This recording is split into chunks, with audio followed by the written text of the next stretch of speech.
Hello everyone. I am jumping on today to record a video all about hair porosity. So this is something really important for all of us to get our head around and have an understanding of so that we can make sure that all of our customers and future market partners are going to be getting the right products for them. And that way they are really going to love the products and get the most out of the products. Because yeah, it really does matter. So we're going to talk all things porosity. So what does it mean? Porosity is something that we can easily measure. It's about your hair's ability to absorb and retain moisture. So you might be thinking what determines this or what makes people have different porosity, and it is determined by the condition of the hair's cuticle layer. So the cuticle layer is the overlapping scales on the outside of the hair shaft. So they're going to like overlap one another.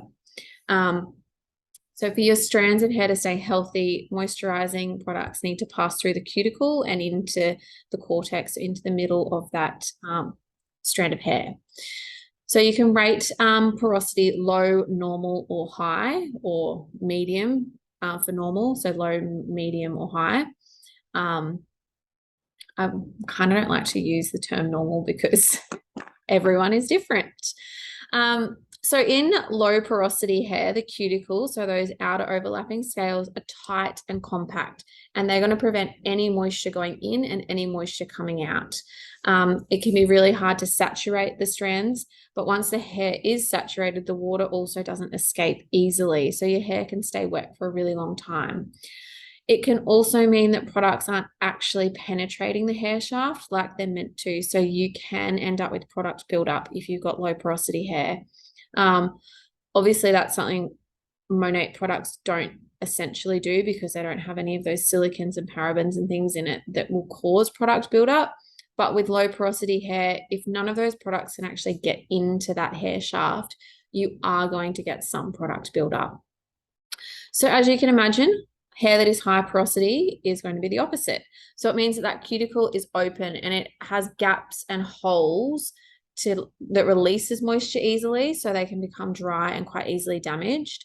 And it also absorbs moisture really easily, but then because of those gaps and holes, it can't retain it. So they're open and any moisture is just going to be coming in and out. So high porosity hair will dry a lot faster after you've washed it. And essentially it's like the hair kind of has potholes in it that need repairing. So if you have high porosity hair, again, meaning that outer cuticle layer is open, your hair is likely to be damaged, overprocessed, and when it is dry, it will feel like straw. And when it is wet, it instantly soaks up any of the moisture, and it can look frizzy and dry. Hair that is medium porosity, it means that the cuticle is open just enough to let some moisture and those products in, but it is protected enough to retain the moisture that it needs. So how do we test for porosity so that we know? What you want to do is take a clean strand of hair, like from the back of your hair if you can. So yeah, do this after you've showered and dried your hair. You don't want to add any products to it. So clean strand of hair, put it in a glass of room temperature water and leave it for a couple of minutes, and you're going to just wait and see if it floats or sinks. You want to make sure you've broken that kind of barrier on the top of the water. So you can put a drop of like dishwashing liquid into the water to break the barrier before you put your hair in. So why does it actually matter? You can, if you're using the incorrect products, you can cause further damage or breakage to your hair. And I'll be honest, when I first started on this journey, I didn't think it would matter. People were talking about porosity and I was like, oh, whatever. I'm just going to use what I think is good and try all these products. So yeah, I started using different products thinking that I was kind of doing the right thing. And then I noticed that my hair lost its shine. And then I started to notice some breakage. So my hair was actually like breaking the strands, not coming out of my head, actually breaking. And that was when I thought, okay, maybe I do need to look in look into this porosity a bit more and understand what's actually going on. And as soon as I switched up my products, there was a massive difference. So it really does matter. So what products would you use for low porosity hair? So if your hair is low porosity, this means that your hair is going to be sensitive to products that contain proteins. So there's all different types of proteins and amino acids. You don't need to go out there and look through the ingredients on every product. I mean, go for it if you want to, but I have done that all for you. So I've got lists of the products that contain proteins and ones that contain no protein. So if you use products with protein in it and you've got low porosity hair, it can leave your hair feeling dull, it can cause damage, and it can cause breakage. If you have low porosity hair, your hair is likely to require some extra moisture. So it's a good idea to use warm water to open up that cuticle so the products can actually penetrate the hair shaft. And then you want to make sure you rinse your conditioner with cold water to try and close that cuticle to keep those beautiful products in there.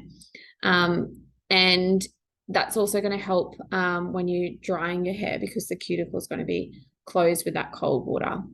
So if you blow dry your hair, it is also a really good idea to blast it with some cool air at the end to help close that cuticle, and blasting it with cool air is going to help increase that shine. If your hair is medium or normal porosity, you want a balance of the moisture and an occasional use of products that contain protein. So you could do like a weekly treatment, like with a hair mask that has protein in it, or you can use different styling products that contain proteins. And if your hair is high porosity, then your hair needs products with protein to help close the cuticle. So remember before when I was saying it's like there's holes in your hair strand. So essentially we want to try and repair those damaged holes in your hair. So your hair can change porosity over time. So depending on what you're doing with your hair, whether you're bleaching, heat styling, you start using better products.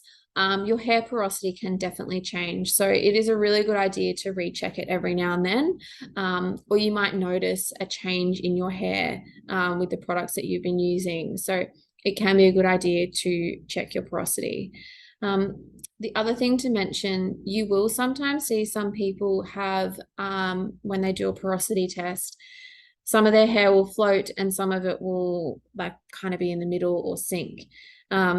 So generally, the new hair growth, because it's less damaged, is going to be like lower porosity, and hair that is really damaged is going to be high porosity and might sink. So you would just need to be mindful of using some products with protein and some without. But yeah, play it by ear with what other concerns that customer or yourself has with your hair.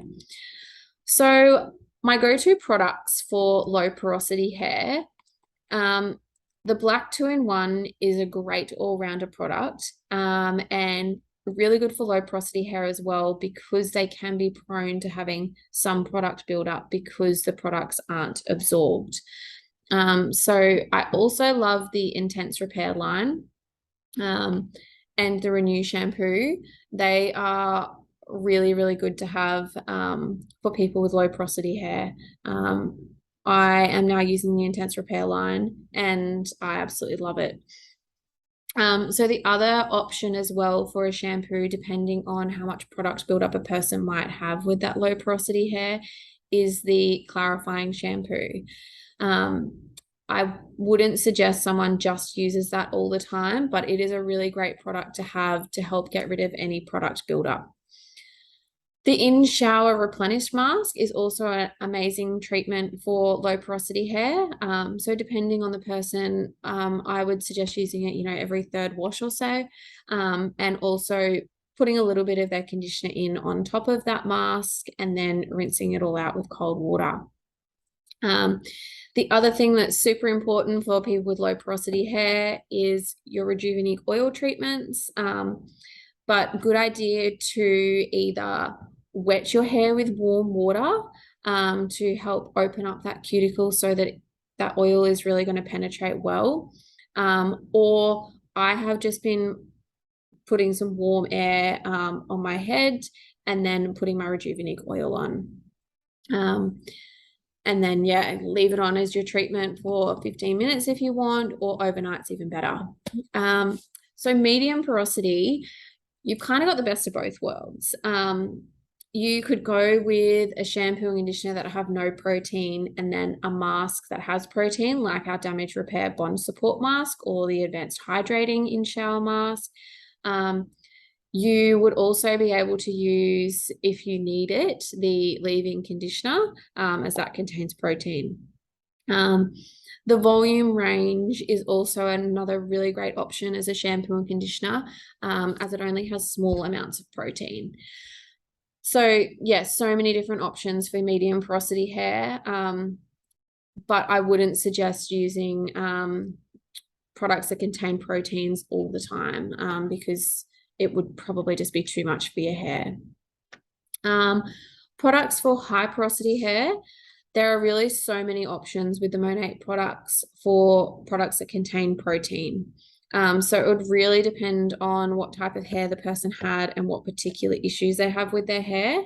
But the amazing thing is for high porosity hair is that there are some seriously beautiful styling products that you can use that have proteins in them. So there's like the curl cream, the volume and lift spray, the wave spray.